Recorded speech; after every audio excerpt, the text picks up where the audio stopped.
नमस्कार दर्शक बंधु आपण माने समस्त को आपणकर मनपसंदर स्वास्थ्य भित्तिक कार्यक्रम को स्वागत। तबे दर्शक बंधु आमे समस्ते चाहे निजर एक सुंदर स्वास्थ्य पाई किंतु आमर अनियमित जीवन शैली पाई यह समस्त क्षेत्र में संभव हो पारे ना। तबे आजिका समय रे आपण गाँ कथा कहतु बा सहर कथा कहतु हम समस्त मुंड बिंधार कारण सबुठी चर्चा कोलेस्ट्रॉल। कौन है कोलेस्ट्रॉल, कौन पे या विषय एते चिंता, कौन पे एते चर्चा, यह हमर कौन उपकार करे, यह हमर किछु अपकार करे कि जदि अपकार करे ताले कौन अपकार करे से विषय कथा बा तथा किछि नुआ कथा जानिबा। आम गहणर अछंती आम देश तथा राज्यर जड़े प्रसिद्ध भेषज विशेषज्ञ डाक्टर विजय केतन दास। तेबे आसंतु सार को स्वागत करिबा। नमस्कार सर। नमस्कार सर, आपन को चैनल को स्वागत। मुझे आपन को धन्यवाद दउची जेहेतु आपन मजे अछि बाध्य करिसंती बा रिक्वेस्ट करिसंती किछि कहया पे कोलेस्ट्रॉल ऊपर मु मध्य दर्शक बंधुमान को नमस्कार करूची। मु जा जानिछि जते सुज पारे मोर क्षमता अनुसार मु कहबी। सर एटा एक्चुअली हमर दर्शक मानकर अनुरोध थिला। आमे आपनकर एक पूर्व इंटरव्यू गोटे नैथिले जोथरे आमे आलोचना करथिले सर उच्च रक्तचाप विषय रे। लोक माने बहुत सारा भल पाइया देथिले सर सेथिरे। अच्छा सेथिरे तांकर किछि मतामत थिला कोलेस्ट्रॉल विषय रे किछि जानिया पई। अच्छा तो से विषय रे सर आमे आज टिक आलोचना करबा। तो सर एक्चुअली कोलेस्ट्रॉल कोन सर? कोलेस्ट्रॉल होची ब्लड फैट। आज्ञा तत रक्त रे गोटे महम परिका स्ट्रक्चर जोटा कि प्रवाहित होउथाय सेटा को कहती कोलेस्ट्रॉल। ए विषय रे चर्चा काहे सर आजकल? किंतु कोलेस्ट्रॉल जी नुआ आविष्कार नुहे 1769 मसीह फ्रांस रो जने वैज्ञानिक पोलेस्टी बोलिकी से पित्तकोश रे पत्थर हुए अपन जानथिबे गॉल ब्लैडर स्टोन। आज्ञा आज्ञा से पित्तकोश पत्थर रु गोटे कठिन फैट सब्सटेंस देखिले पित्तकोश पत्थर रे जोटा कि से ता ना से दिनठू कोलेस्ट्रॉल रहिला। पित्तकोश पत्थर रे से जानले ब्लड जान नथिले। तापर कोन हला ना 1833 मसीह रे जणा गला जे कोलेस्ट्रॉल रक्त रे प्रवाहित हेउची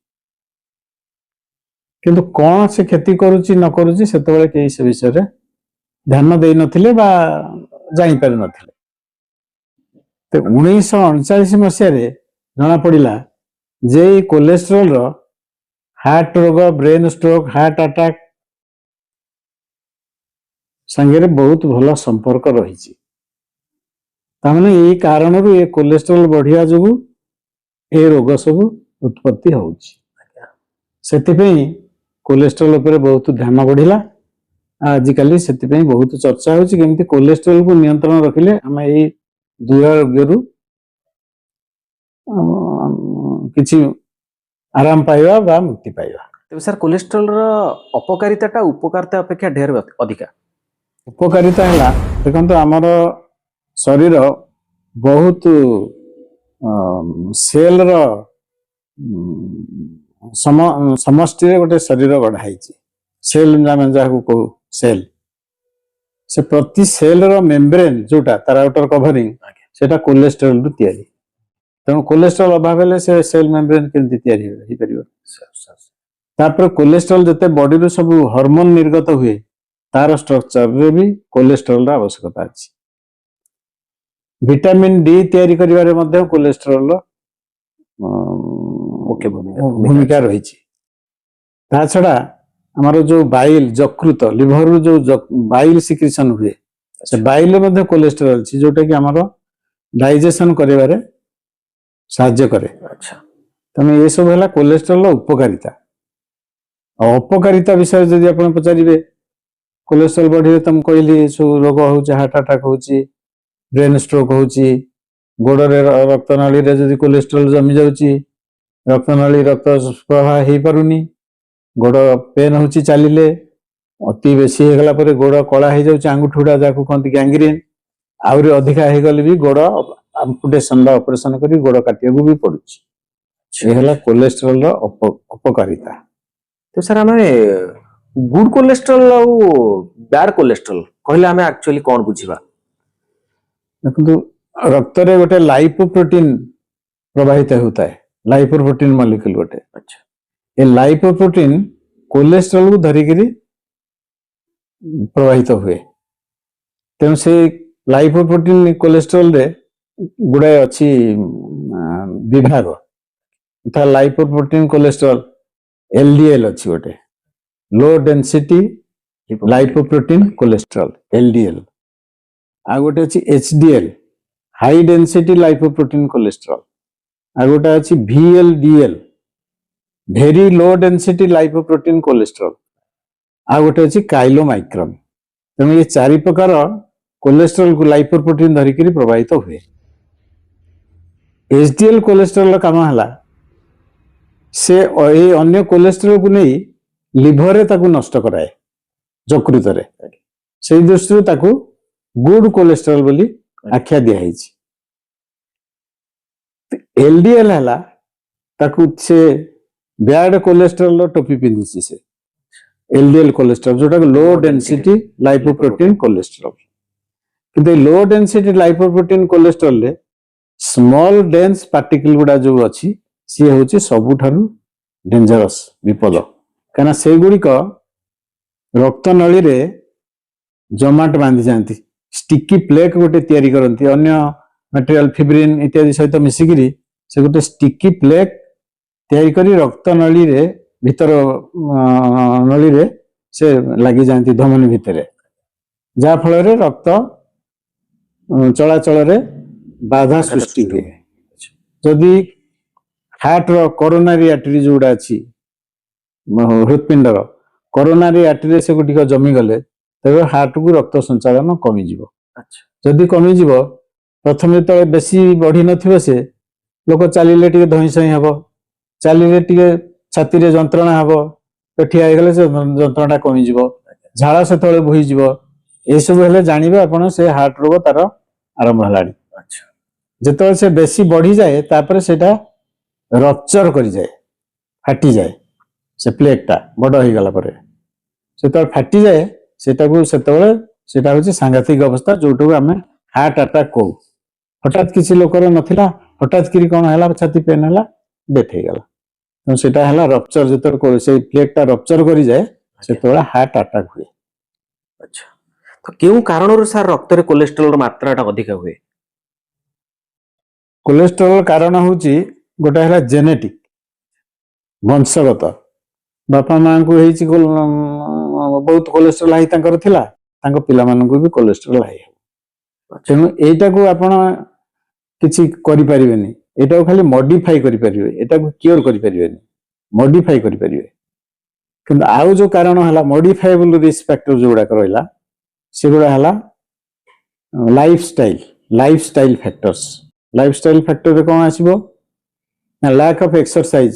आपण किसी एक्सरसाइज करूनांती घरे बसचंती जड़े बाहर को गले सीढ़ी अच्छी किंतु आपण लिफ्ट नौचंती परिश्रम कातर आस्ते आस्ते लोक हो गलानी मेकानिकल जुगरे। तेणु लैक ऑफ एक्सरसाइज से गोटा कारण। दुई रे धूम्रपान मद्यपान ये भी तार कारण। तापरे जो मोटा हो जाउचंती अधिक जंक फूड ये सब खाई लोक बहुत ओजन बढ़ुची से भी गोटे कारण। तापरे निद्रा अति कम रे दिन को 7 घंटा जने सोया कथा। तेणु एबे लोक जो जो मान सब काम करचंती जो पर्टिकुलरली आईटी सेक्टर रे अपन देखते से सब राति 12टा गोटे पर्यंत राति से माने चाहचंती जोटा सेति पे यंग एज रे वर्तमान हार्ट अटैक बेसी होची। आज्ञा खाली कोलेस्ट्रॉल बढ़ी के जे होची तानु अन्य risk factor stress strain of life ए सब जोगु मध्य हार्ट अटैक बेसी होची। सर जीवन शैली तथा खाद्य पेय ऊपर टिके आलोचना करिबा माने को खाद्य खाइले साधारणतः कोलेस्ट्रॉल बढ़ी जाए बा को खाद्य खाइले कोलेस्ट्रॉलटा नियंत्रण रे रहबे? साधारणतः सैचुरेटेड फैट जदि खाइबे आपण घी रिफाइंड ऑयल नडिया तेल ये सब तेल घी ये सब जिनस ସାଚୁରେଟେଡ୍ ଅଏଲ, ରେଡ୍ ମିଟ୍ ଛେଳି ମାଂସ ୟାକୁ ଖାଇଲେ ମଧ୍ୟ କୋଲେଷ୍ଟ୍ରଲ ବଢିବ, ଛେନା ଏସବୁ ଜିନିଷ ବେଶୀ ଖାଇଲେ କୋଲେଷ୍ଟ୍ରଲ ଲେଭେଲ ବଢିବ। ଆଚ୍ଛା, ତ କଣ୍ଟ୍ରୋଲରେ ସାର୍ କେମିତି ରହିବ? କଣ୍ଟ୍ରୋଲ ରହିଲେ ଖାଦ୍ୟପେୟ ତଥା ଆପଣ ଜୀବନଶୈଳୀ? ଜୀବନଶୈଳୀରେ ତ ଆପଣଙ୍କୁ ଅଲରେଡି ମୁଁ କହିସାରିଛି, exercise, abstinence from smoking and alcohol, ଓଜନ ବଢିଥିଲେ ଓଜନ କମେଇବା ପାଇଁ ଚେଷ୍ଟା କରିବେ ଏକ୍ସରସାଇଜ କରି। ଓଜନ କମେଇବା ପାଇଁ ଅତି ପୃଥୁଳକାୟ ଯଦି ଜଣେ ଅଛି, ଏବେ ଭଲ ଇଞ୍ଜେକ୍ସନ ସବୁ ମିଳିଲାଣି, ସପ୍ତାହକୁ ଥରେ ଥରେ ନେଲେ ବି ସେଥିରେ 30% ୱେଟ୍ ଲସ୍ ବି ହେଇଯିବ କିଛି ଦିନ ଇଞ୍ଜେକ୍ସନ ନେଲା ପରେ। ତେଣୁ ୱେଟ୍ କମେଇବାକୁ ପଡିବ। ନିଦ୍ରା, ସୁନିଦ୍ରା ଦରକାର, minimum 7 hours sleep in 24 hours, ସେଇଟା ଦରକାର, ସେତକ କରିବାକୁ ପଡିବ। ଆଉ ଖାଦ୍ୟରେ ବେଶୀ ଲେଣ୍ଟିଲ୍ସ, ବିନ୍ସ ୟାକୁ ଖାଇବେ, ମାଛ ବେଶୀ ଖାଇବେ, ପର୍ଟିକୁଲାରଲି ଯଦି ପାଇବେ ଡିପ୍ ସି ଫିସ୍, ଟୁନା ମାଛ, ଆଉ ସେ ଯୋଉ ସାର୍କ ଲିଭର, ସାର୍କ ମାଛ, ଏସବୁ ମାଛ ଗୁଡିକ ଭାରି ଉପାଦେୟ କୋଲେଷ୍ଟ୍ରଲ କମେଇବା ପାଇଁ। ତାଛଡା ତେଲରେ ସବୁଠୁ ବେଷ୍ଟ ହଉଛି ଅଲିଭ ଅଏଲ। ଅଲିଭ ଅଏଲ ନ ମିଳିଲେ କାନୋଲା ଅଏଲ ମିଳୁଛି, କାନୋଲା ଅଏଲ ଖାଇପାରିବେ। କିଛି ନ ପାଇଲେ ବି ବାଦାମ ତେଲ, ସୋରିଷ ତେଲ ବି ଅଲ୍ଟରନେଟଲି ଖାଇଲେ ବି ଚଳିବ। ଆଉ ସବୁଦିନ କିଛି ନଟ୍ସ ଖାଇବାକୁ ପଡିବ ଆପଣଙ୍କୁ, ଏ ଯୋଉ ଚିନା ବାଦାମ ହଉ, କାଜୁ ବାଦାମ ହଉ, ପେସ୍ତା ବାଦାମ ହଉ, ଏଥିରୁ କିଛି ନଟ୍ସ ସବୁଦିନ ଖାଇଲେ ବି କୋଲେଷ୍ଟ୍ରଲ କମିବ, ନିୟନ୍ତ୍ରଣରେ ରହିବ। ଦର୍ଶକ ବନ୍ଧୁ, ଆପଣ ମାନେ ଯେମିତି ଶୁଣୁଥିଲେ, ସାର୍ ବହୁତ ବହୁତ ଭଲ ଭଲ କଥା ଗୁଡେ କହିଲେ କୋଲେଷ୍ଟ୍ରଲ ବିଷୟରେ। ହାଇ ଡେନ୍ସିଟି ଲାଇପୋପ୍ରୋଟିନ, ଲୋ ଡେନ୍ସିଟି ଲାଇପୋପ୍ରୋଟିନ, ଭେରି ଲୋ ଡେନ୍ସିଟି ଲାଇପୋପ୍ରୋଟିନ ବିଷୟରେ, କଣ ଖାଦ୍ୟ ଖାଇବା ଉଚିତ, କଣ ଖାଦ୍ୟ ନ ଖାଇବା ଉଚିତ କୋଲେଷ୍ଟ୍ରଲ କୁ ଆମେ ନିୟନ୍ତ୍ରଣ ରଖିବା ପାଇଁ, ସେ ବିଷୟରେ ମଧ୍ୟ କହିଲେ। ତେବେ ସାର୍, ଶେଷରେ ଆପଣ ଆମର ଯୋଉମାନେ ଆମକୁ ଦେଖୁଛନ୍ତି ଲାଇଭରେ, ସେମାନଙ୍କୁ ଆପଣ କଣ ଉପଦେଶ ଦେବେ? ଉପଦେଶ ହଉଛି ଲାଇଫ ଷ୍ଟାଇଲରେ ପରିବର୍ତ୍ତନ ନିହାତି ଦରକାର। ସବୁ ଯାଇ ଜଙ୍କ ଫୁଡ ଖାଉଛନ୍ତି, ଏକ୍ସରସାଇଜ କରୁନାହାନ୍ତି, ଇଏ ହେଲା ଗୋଟେ ପ୍ରଧାନ ସମସ୍ୟା ବର୍ତ୍ତମାନ। ସ୍କୁଲ କଲେଜ ପିଲା ଦେଖନ୍ତୁ ଆସ୍ତେ ଆସ୍ତେ ବହୁତ ମୋଟା ମୋଟା ହେଇଗଲାଣି ସବୁ। ସେମାନେ ତାଙ୍କ ସ୍କୁଲ ପାଖରେ ଯୋଉ ଖୋଲି ଦଉଛନ୍ତି ସବୁ junk food centre, fast food, ଏସବୁ ସେଉ ଖାଉଛନ୍ତି, ଘରେ ଆସି କିଛି ଖାଉନାହାନ୍ତି। ପରିବା, ଶାଗ ଏସବୁ ଯୋଉ ଖାଇବା କଥା, କି ଭେଜିଟେବୁଲ୍ସ, ଫ୍ରୁଟ୍ସ, ଏସବୁ କିଛି ନାହିଁ। ସେଇଟାକୁ ଚେଞ୍ଜ କରିବା ନିହାତି ଦରକାର। ଦୁଇରେ ଓଜନ ଯେମିତି ନ ବଢିବ ସେଇ ବିଷୟରେ ବହୁତ ସାବଧାନ ହେବା ଦରକାର। ତେଣୁ ଏକ୍ସରସାଇଜ କରିବାକୁ ହେଲେ ଚାଲିବା, ସାଇକ୍ଲିଂ କରିବା, ସୁଇମିଂ କରିବା, ଏ ତିନିଟା ଏକ୍ସରସାଇଜ ଯୋଉଥିରୁ ହେଲେ ଗୋଟେ ଆପଣେଇବାକୁ ପଡିବ। ଚାଲିବେ ଯଦି ଆପଣ ସକାଳୁ 30 ମିନିଟ ସବୁଦିନ ଚାଲନ୍ତୁ, ମିନିମମ୍ 150 ମିନିଟ ସପ୍ତାହରେ।